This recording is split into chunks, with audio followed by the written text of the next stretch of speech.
नमस्कार दोस्तों, मैं डॉक्टर निकिता, फिजियोथेरेपिस्ट। आज हम बात करेंगे ओपीडी असेसमेंट के बारे में। जब पेशेंट आपके पास पहली दफ़े आता है तो as a physiotherapist, as a intern, हमें पेशेंट को पूरा कैसे असेसमेंट करना होता है, उसकी प्रॉब्लम को पूरा कैसे पूछना होता है कि उसको कहाँ दिक्कत है, कब से दिक्कत है, क्या ऐसा क्या किया था जो उसको ये दिक्कत हुई।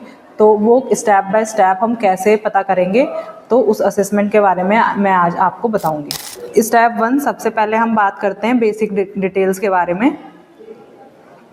इसमें क्या है, सबसे पहले हम पेशेंट का नेम पूछेंगे, उसके बाद एज और जेंडर, फिर उसके बाद ऑक्यूपेशन, उसके बाद हम कॉन्टैक्ट नंबर पूछ भी सकते हैं, नहीं भी पूछ सकते, इतना कोई ज़्यादा इम्पोर्टेंट नहीं होता है। और उसके बाद फिर हम पूछेंगे कि वो रेफ़र कहाँ से होके आया है। रेफर्ड बाय मतलब किसी डॉक्टर से आया है, अगर क्या कहते हैं एडमिट है पेशेंट तो वहाँ से आया है, कहाँ से आया है। बेसिकली जो पेशेंट की प्रॉब्लम होती है वो डिपेंड होती है ऑक्यूपेशन से, कि पेशेंट किस तरीके का काम करता है। क्या पता वो ज़्यादा स्क्रीनिंग वाला काम करता हो, जिसमें उसको नेक में पेन आ सकता है, हो सकता है बहुत लंबे समय तक बैठे रहने का काम करता हो। कोई क्या कहते हैं, हो सकता है कि वो क्या कहते हैं बारीक काम करता हो जिसकी वजह से उसकी गर्दन में दर्द आया है। हो सकता है वो टीचिंग करता हो, खड़े होकर पढ़ाता हो, या फिर वो कोई मिस्त्री का काम करता हो बैठ के, या फिर कोई क्या कहते हैं वो सामान इधर से उधर शिफ्ट करने वाला काम करता हो। तो ऑक्यूपेशन जानना बहुत ज़्यादा ज़रूरी होता है कि बेसिकली उसको पेन कहाँ से आया है, मतलब कि ऐसा वो क्या काम करता है डेली रूटीन में जो उसका पेन उसको मतलब कि उसको पेन आना स्टार्ट हो चुका है और उसको पेन क्यों बढ़ा है ऐसे। स्टेप 2 जो होता है, इसमें हम चीफ कंप्लेन पूछते हैं। इसमें अब पेशेंट से पूछा जाता है कि आपको क्या प्रॉब्लम है, आपको कब से प्रॉब्लम है, ऐसा आपके साथ क्या हुआ था जो आपको प्रॉब्लम आ गई। जैसे कि पेशेंट मेरे को बोलता है कि मेरी कमर में दर्द है, तो हम उससे पूछेंगे कि आपको कमर में दर्द कब से है। हो सकता है कि वो सोते टाइम उसका गलत पोस्चर रहा हो, उसकी वजह से उसको दर्द आ गया हो, या फिर क्या कहते हैं वो एकदम से आगे झुका हो, उठने में उसको झटका लग गया हो, उसकी वजह से दर्द आ गया हो। तो चीफ कंप्लेन में हमें सिर्फ वही लिखना होता है जो पेशेंट हमें बताता है। थर्ड स्टेप जो होता है वो हिस्ट्री टेकिंग स्टेप वो होता है पार्ट। इसके अंदर ये बहुत इंपॉर्टेंट पार्ट होता है। इसके अंदर 4 चीज़ें होती हैं, ठीक है। जो पहली है उसमें हम प्रेजेंट मेडिकल हिस्ट्री पूछते हैं। जो दूसरी होती है उसमें हम पास्ट मेडिकल हिस्ट्री पूछते हैं। और जो थर्ड है वो पास्ट सर्जिकल हिस्ट्री पूछते हैं। और जो लास्ट वन है उसमें हम सोशल हिस्ट्री पूछते हैं पेशेंट की। जो प्रेजेंट मेडिकल हिस्ट्री होती है उसमें हम पूछते हैं जो पेशेंट हमारे पास आया है, प्रेजेंट में उसकी क्या कंडीशन है, उसको क्या प्रॉब्लम है, उसको क्या हुआ है और कैसे हुआ है, ठीक है। उसके बाद जो पास्ट मेडिकल हिस्ट्री होती है उसमें हम पेशेंट से पूछते हैं कि आपको कोई बीपी की शिकायत तो नहीं है, बीपी ज़्यादा लो तो नहीं रहता है, बीपी ज़्यादा हाई तो नहीं रहता है, उसको डायबिटिक तो नहीं है, वो है तो वो कब से है, थायराइड तो नहीं है उसको, अगर है तो वो कौन सा है। मतलब कि 2 तरीके के होते हैं ना, कि एक पतले होने का थायराइड होता है और एक मोटे होने का थायराइड होता है। अगर है तो कब, आपको अर्थराइटिस तो नहीं है। अर्थराइटिस मतलब होता है कि क्या कहते हैं हाथ पैरों में जकड़न जैसा रहना, ठीक है। ये सब चीज़ें पूछते हैं। फिर थर्ड पार्ट होता है past surgical history. Past surgical history में हम पूछते हैं कि आपका कोई ऑपरेट तो नहीं हुआ है, कोई एक्सीडेंटल केस रहा हो, चोट वगैरह लगी हो, कोई इंजरी हुई हो, उसके दौरान कोई रोड वगैरह डली हो, या फिर कोई हार्ट का ऑपरेट हुआ हो, या मतलब कोई भी ऑपरेशन हुआ है उस चीज़ के बारे में पूछते हैं। फिर उसके बाद फोर्थ होती है सोशल हिस्ट्री। उसमें हम पूछते हैं, सोशल हिस्ट्री में हम पूछते हैं कि आप स्मोकिंग तो नहीं करते हो, अल्कोहल वगैरह तो नहीं लेते हो, या फिर कोई आपकी जॉब किस टाइप की है, क्या चीज़ है। तो वो सब चीज़ें हम इसमें पूछते हैं। उसके बाद हम पूछते हैं पेन के बारे में। स्टेप 4 जो होता है वो पेन असेसमेंट होता है। जो अब हम पेशेंट से पूछेंगे कि पेन उसको कब होता है, कैसे होता है, कौन से तरीके का पेन होता है। तो ये सब चीज़ें पूछेंगे हम इसको। पहला जो होता है वो टाइप ऑफ पेन पूछते हैं हम। टाइप ऑफ पेन में भी 3 टाइप्स का होता है कि उसको शार्प पेन होता है, या फिर डल पेन होता है उसको, या फिर उसको बर्निंग पेन होता है। शार्प मतलब कि बहुत तेज़ होता है, डल मतलब कि धीरे धीरे होता है उसको, बर्निंग मतलब कि जलन जैसा महसूस होता है पेशेंट को। उसके बाद बात आ जाती है onset of pain. Onset of pain में क्या होता है, ये 2 तरीके का होता है कि उसको सडन होता है, एक मतलब कि एकदम से उसको पेन हो गया है, और एक होता है ग्रेजुअल मतलब कि धीरे धीरे उसको पेन होना स्टार्ट हुआ है। उसके बाद बात करते हैं फ्रीक्वेंसी की, कि पेन और फ्रीक्वेंसी क्या होती है।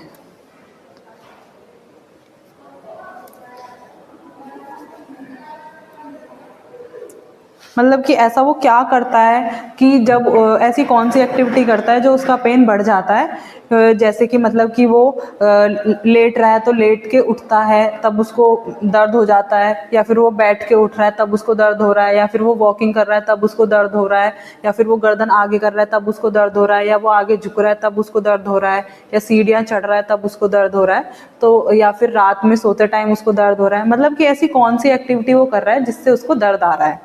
उसके बाद हम उससे पूछेंगे aggravating factor. Aggravating factor of pain, aggravating factor ये है कि मतलब कि ऐसा वो क्या काम करता है जब उसको दर्द आता है। मतलब कि वो लेटा हुआ है, अगर साइड से वो उठ रहा है या फिर सीधा उठ रहा है तो उसको पेन हो रहा है, बैठ के खड़ा हो रहा है तो उसको पेन हो रहा है, अगर आगे झुक रहा है तो उसको पेन हो रहा है, कोई सामान उठा रहा है तो उसको पेन हो रहा है, या फिर वो गर्दन आगे झुक के कुछ काम कर रहा है बारीक तो उसको पेन हो रहा है। ठीक है, उसके बाद हम बात करेंगे रिलीविंग फैक्टर।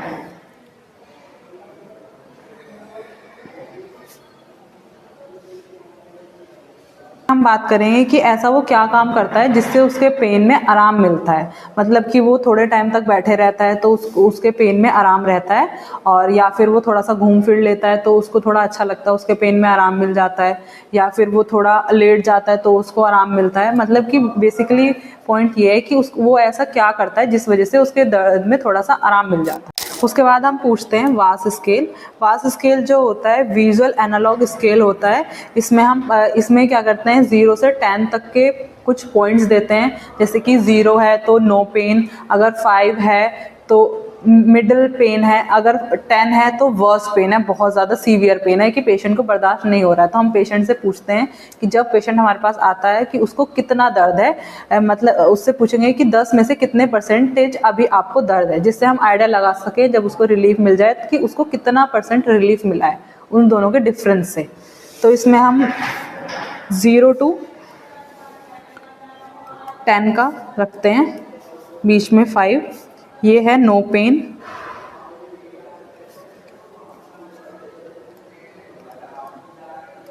मॉडरेट और सीवियर। इसमें पेशेंट से पूछ के उसके अकॉर्डिंग यहाँ पे हम मार्क दे सकते हैं कि उसको कितना % पेन है। उसके बाद हम बात करेंगे 5th स्टेप के बारे में। जो 5th स्टेप होता है उसमें हम ऑब्जर्वेशन करेंगे, देखते हैं कि क्या दिक्कत है। पेशेंट नोट करता है और चेक करता है कि पेशेंट को क्या दिक्कत है। उसमें क्या क्या चीज़ें हमको चेक करनी होती है। पेशेंट जब हमारे पास आता है तो पेशेंट का पोस्चर कैसा है, ठीक है। अगर जहाँ पे वो बता रहा है प्रॉब्लम वहाँ पे उसको स्वेलिंग आई हुई तो नहीं है, अगर उसके कमर में दर्द है तो वहाँ पे स्वेलिंग तो नहीं है, घुटने में दर्द है तो उसको स्वेलिंग तो नहीं है। ये सब चीज़ें भी हम ऑब्जर्व करते हैं, ठीक है। उसके बाद उसमें हम देखते हैं जहाँ पे उसको दर्द है वहाँ पे रेडनेस तो नहीं है पेशेंट को, ठीक है। और अब अगर पेशेंट के घुटने में दर्द है या कमर में दर्द है तो हम उसका गेट पैटर्न चेक करते हैं कि पेशेंट हमारे पास जब आ रहा है तो कैसे चल के आ रहा है। उसके लिम्ब की पोजीशन क्या है, लिम्ब की पोजीशन भी चेक करते हैं हम कि मतलब किस तरीके से वो चल के आ रहा है, या उसका जो लिम्ब है वो नॉक नीज तो नहीं है, कैसा है कैसा नहीं है, वो सब चीज़ भी हम चेक करते हैं। उसके बाद बात करते हैं हम स्टेप 6 के बारे में। स्टेप 6 में हम चेक करेंगे कि पैल्पिटेशन में क्या होता है कि हम पेशेंट को चेक करते हैं टच करके। किन किन चीज़ों के बारे में पता करते हैं।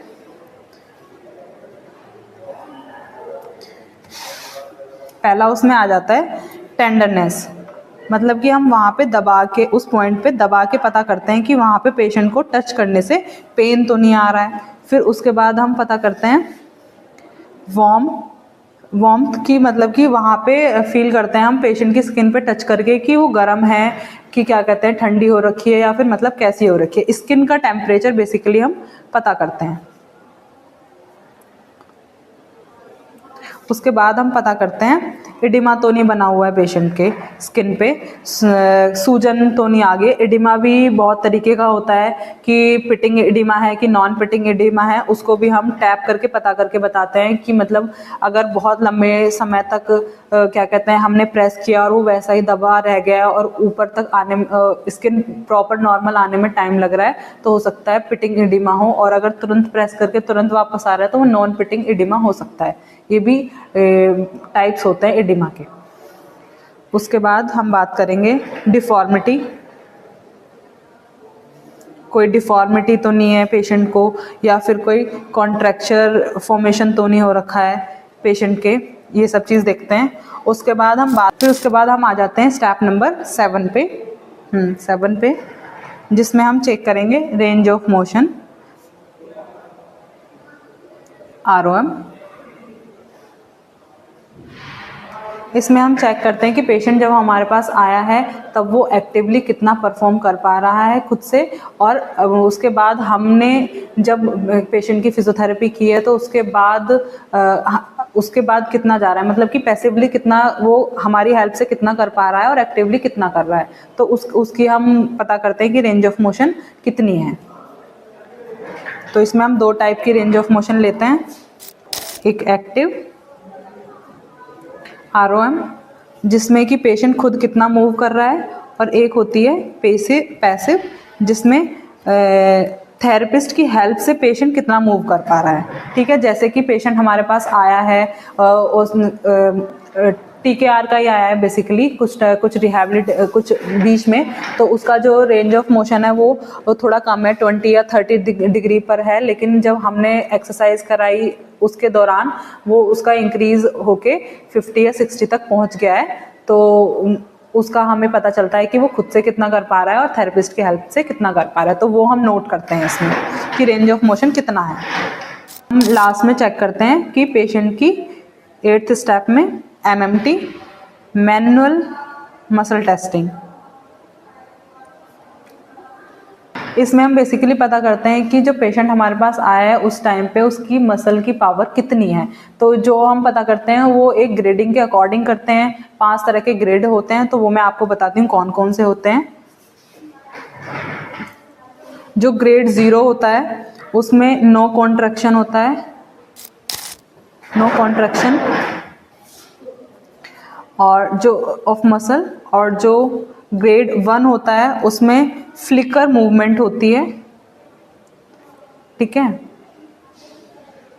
और जो ग्रेड 2 है उसमें रेंज ऑफ मोशन मूवमेंट होती है, ROM मूवमेंट विदाउट ग्रेविटी।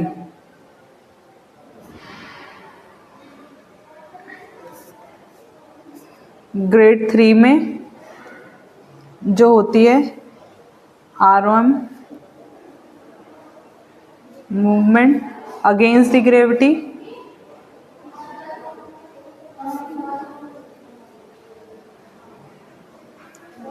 जो ग्रेड 4 होता है उसमें हम चेक करते हैं ROM अगेंस्ट रेजिस्टेंस। और जो ग्रेड 5 होता है उसमें जो पेशेंट का विद द फुल रेजिस्टेंस के साथ चेक करते हैं, उसमें हमें नॉर्मल रेंज ऑफ मोशन पता चलती है कि नॉर्मल रेंज है पेशेंट की। उसके बाद हम डिसाइड करेंगे कि पेशेंट को प्रॉब्लम क्या है। अगर वो क्या कहते हैं शोल्डर का आया है, स्ट्रेंथ के बाद हमें पता चल जाएगा कि हो सकता है उसको फ्रोजन शोल्डर हो, और या फिर उसको टेंडनाइटिस है, वो भी हो सकता है उसको गर्दन का दर्द नीचे तक रेडिएट होके आ रहा है।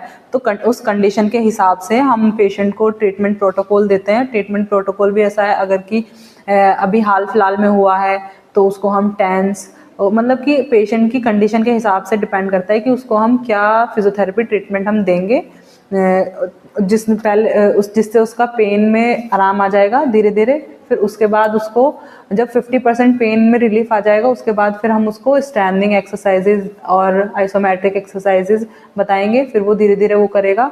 कुछ होम एडवाइजेज भी दे दें जिसमें उनको प्रिकॉशंस रखने होते हैं, जैसे कि अगर वो गर्दन का दर्द है या घुटने का दर्द है तो आगे नहीं गर्दन आगे झुका के नहीं रहना है, मोटा तकिया का इस्तेमाल नहीं करना है, और घुटने में दर्द है तो क्या नीचे आलती पालती मार के नहीं बैठना है। और ये सब देख के हम एक प्रोटोकॉल पूरा डिसाइड करते हैं। अगर ये वीडियो आपको हेल्पफुल लगी हो तो सब लोगों के साथ शेयर करें, लाइक करें, सब्सक्राइब करें और कमेंट करें। Thank you.